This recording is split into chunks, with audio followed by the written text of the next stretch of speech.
Together we achieve victory over heart failure.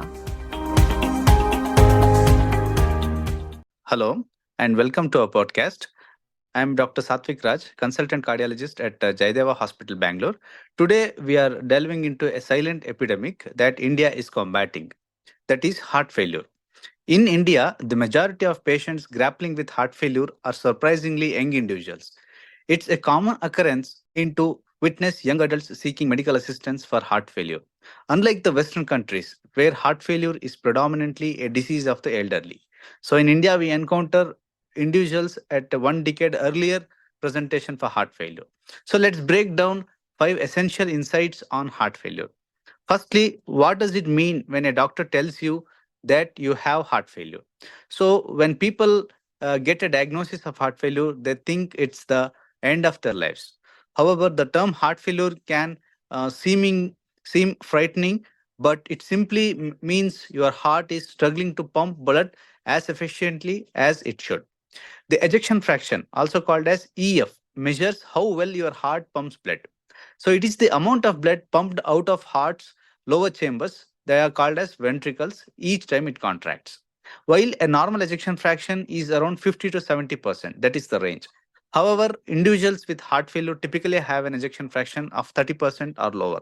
In fact, heart failure is further subcategorized on the basis of ejection fraction into heart failure with low ejection fraction, that is reduced ejection fraction called as EF less than 40%, and heart failure with the mid-range ejection fraction, that is EF between 40 to 49%, and heart failure with preserved ejection fraction, that is 50% and above.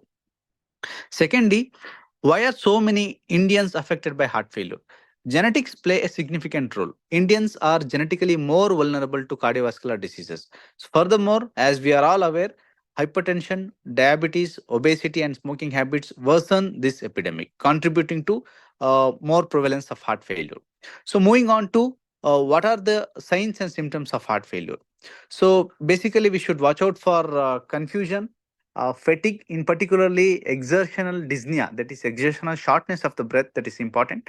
Heart palpitations, that is feeling one's own heartbeat. Sometimes non-specific symptoms like nausea and weakness are also symptoms of heart failure. And also there could be loss of appetite, sometimes vomiting, and in rare cases they can have bilateral lower limb swelling and abdominal distension as well. So how can we protect ourselves from the disease?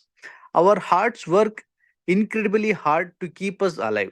So, these are five golden rules we can follow to return the favor. Early detection of heart failure through regular blood tests is important. Dietary adjustments to maintain heart health. Incorporating daily exercise into our routine. Practicing stress management techniques is important, and quitting habits like alcohol, tobacco, and smoking is also very, very much important. Lastly, what comes next after a heart failure diagnosis? Thankfully, medical science offers numerous treatment options. It is possible to lead an enjoyable, meaningful, and productive life. Heart failure medications improve quality of life as well as longevity.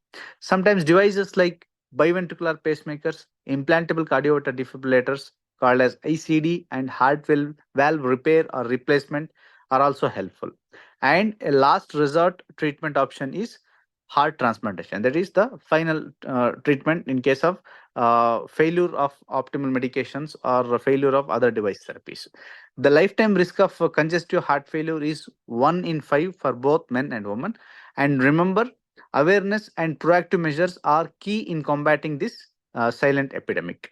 With this, I would like to conclude my talk on heart failure. Thank you very much.